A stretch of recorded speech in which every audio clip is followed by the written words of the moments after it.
Footmarket.fr, fournisseur officiel de football.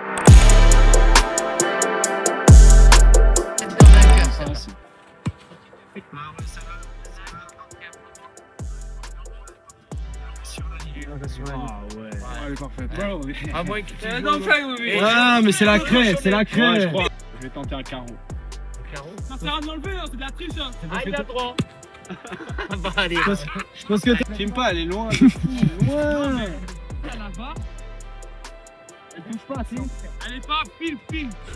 Mais si tu mets là-bas. Ah, bien joué. Bonjour tout le monde et bienvenue dans ce nouveau JT Foot Mercato. On commence en parlant de Wissam Ben Yedder, condamné hier soir à 2 ans de prison avec sursis pour conduite en état d'ivresse, refus d'obtempérer et agression sexuelle. Et selon l'équipe, les avocats de l'ex-monégasque vont faire appel de cette décision. Un long chemin l'attend puisqu'il devra aussi s'expliquer devant la justice en fin d'année concernant les accusations de violence psychologique sur son épouse dans le cadre de la procédure de divorce qui a été lancée. Sans oublier que depuis le 20 octobre, il a entamé un programme de remise en forme dans un centre spécialisé pour lutter contre ses problèmes d'addiction avec l'alcool. Bref, malgré toutes ces sombres affaires qui lui collent à la peau, le buteur français ne laisse pas tomber sa carrière de footballeur. Sans contrat depuis son départ de Monaco, il est bien décidé à retrouver un club dans les prochains mois. Reste à savoir si un club sera justement disposé à miser sur lui avec ses problèmes de justice. Un petit mot pour le Paris FC qui vient de franchir une nouvelle étape importante dans son processus de rachat par la famille Arnaud. D'après RMC Sport, la DNCG a validé le projet de rachat. Une fois le rachat confirmé, le budget du club passera à 30 millions d'euros. Actuellement premier de Ligue 2,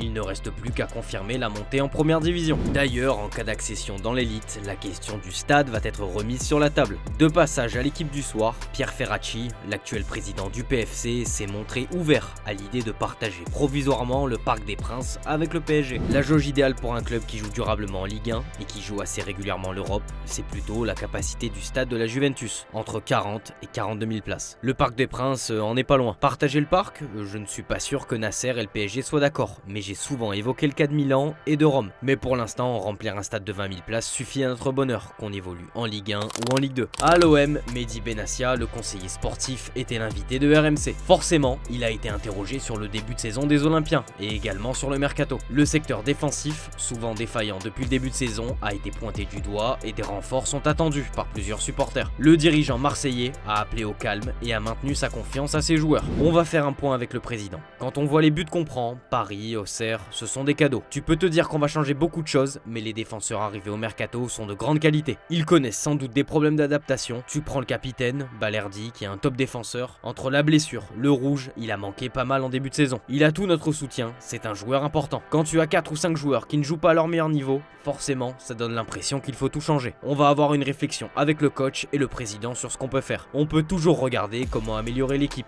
et ça sera fait. Le dirigeant a donc ouvert la porte à des recrues et surveille les opportunités sur le marché. Et à en croire les informations de As, l'OM suit de près la situation d'Ibrahim Maza. Âgé de 18 ans, ce milieu offensif évolue en Allemagne, du côté du Hertha Berlin. Marseille devra faire face à la concurrence de l'Atlético de Madrid ainsi que Leicester et Brentford. C'est officiel depuis 2 jours, Jorge Sampaoli est le nouvel entraîneur du Stade Rennais. Il a fait sa présentation à la presse hier et a annoncé son ambition. Il est bien conscient du chantier qui l'attend et a besoin de renforts pour réussir à enclencher une dynamique positive. Et le média brésilien Globo Esporte a dévoilé 2 noms soufflés par Jorge Sampaoli à sa direction. Le premier est bien connu de la Ligue 1 et du coach, il s'agit de Gerson. Joueur de Flamengo depuis 2023, il a retrouvé une super forme au point de disputer 100 matchs avec son club et d'être appelé en sélection avec le Brésil. L'autre nom cité est celui de Fabrizio Bruno. Aucune offre n'a encore été formulée, mais la situation pourrait évoluer dans les semaines à venir, selon le média brésilien. Il y a du nouveau pour Paul Pogba. Alors qu'il rêve de retrouver l'équipe de France, la pioche doit d'abord regagner du temps de jeu pour y parvenir. Et ça ne sera pas à la Juventus, club avec lequel il se dirige vers une rupture de contrat à l'amiable, selon Sky Sport. Une chose est certaine, les prétendants sont nombreux pour le récupérer. Il y a évidemment l'OM,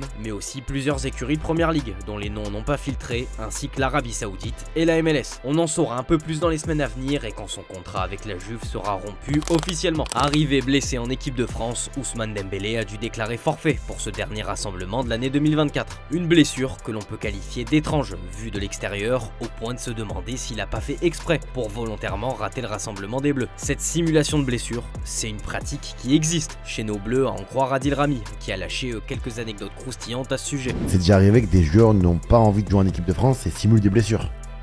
Et ça arrive très souvent même, quand ça va pas. Tu vois. Donc au cas où, pour voilà, Attention les gars, j'accuse pas Dembélé. Mais je sais que c'est déjà arrivé. Bon, c'est la trêve internationale, pas de Mbappé avec les Bleus et on l'a vu à l'entraînement avec le Real. Son objectif est clair, se remettre en forme physiquement. Le Français, tout comme ses coéquipiers, ne semble pas prêt d'un point de vue athlétique et c'est ce qui explique en partie les mauvais résultats du Real. D'après Relebo, Ancelotti partage ce constat et il a décidé de durcir le ton sur le plan physique et a ainsi changé le programme du groupe sur ces derniers jours. Désormais, l'idée est de faire un véritable travail athlétique, ce qu'il avait décidé d'éviter depuis le début de saison pour ne pas surcharger les joueurs après la préparation estivale de Pintus. Cette décision d'Ancelotti devrait faire le bonheur de son groupe, car d'après la presse espagnole, les joueurs du Real s'étaient plaints du travail physique au club. En interne, par exemple, David Alaba avait été étonné des différences avec le Bayern. Le groupe n'a pas non plus compris les 2 jours de repos accordés après la défaite face au Barça, alors que leurs rivaux ont repris l'entraînement le lendemain. En résumé, le groupe estimait ne pas assez s'entraîner avec Carlo Ancelotti et donc ne pas réussir à monter en puissance au fil de la saison. L'autre problème du Real au-delà du physique, c'est les blessures. Forcément, le Real compte bien recruter sur le mercato pour pallier ce problème. On a eu les rumeurs Loukeba, Laporte, Ta et Hermoso, et selon Sport, la nouvelle piste s'appelle Murillo. Il s'agit du défenseur central brésilien de Nottingham Forest. Le joueur de 22 ans a pour particularité d'être également dans le viseur du FC Barcelone. Le propriétaire de Nottingham, Evangelos Marinakis, n'est pas fermé à une vente cet été d'un joueur qui ne lui avait coûté que 12 millions d'euros à l'époque. Justement à Barcelone, une mauvaise nouvelle vient de tomber. Ansu Fati est touché au niveau du biceps fémoral. Cette blessure devrait l'éloigner des terrains pendant 1 mois environ. Une absence de plus pour celui qui rêvait de s'imposer au Barça cette saison. Dans l'ombre, plusieurs clubs espèrent que cette blessure décourage le joueur et le pousse à s'en aller. D'après OK Diario, le FC Séville et le Fenerbahçe sont sur le coup. José Mourinho ne serait pas contre l'idée de le faire venir cet hiver dans le club stambouliote sous la forme d'un prêt. L'occasion d'offrir plus de temps de jeu aux joueurs qui en a bien besoin. Puis pour le Barça, cela permettrait de faire une économie salariale bienvenue. À Arsenal aussi, la question du mercato est sur la table. D'après The Standard Sport, une réunion doit avoir lieu cette semaine entre la direction sportive d'Arsenal et la famille Kroenke, propriétaire du club, pour mettre en place les contours du futur mercato. Les Gunners souhaitent se renforcer sur 4 postes, ailier gauche, buteur, un milieu centre et un 3e gardien. Pour celui d'ailier gauche, le nom de Nico Williams revient avec insistance. Le joueur de l'Athletic Club était déjà suivi par Arsenal l'été dernier ainsi que par le FC Barcelone. Sa clause libératoire est toujours de 58 millions d'euros. Au poste de numéro 9, Benjamin Sesko et Alexander Isak sont cités. L'éventuelle arrivée du joueur du RB Leipzig ou de l'attaquant de Newcastle dépendra surtout de l'avenir de Gabriel Jesus, dont le contrat se termine en 2027. Eberechi Eze de Crystal Palace est vu comme une cible potentielle au milieu. Enfin, au poste de gardien, le club devrait faire appel à un joueur du centre de formation. Vous le savez, Memphis Depay joue aujourd'hui au Brésil et évolue sous les couleurs du Corinthians. Et le moins que l'on puisse dire, c'est que son intégration s'est bien passée. On l'a aperçu signer des autographes et se faire coiffer en plein milieu d'un quartier de Sao Paulo. C'est notre image du jour les amis, merci de votre fidélité et on se dit à demain sur Foot Mercato. Ciao ciao.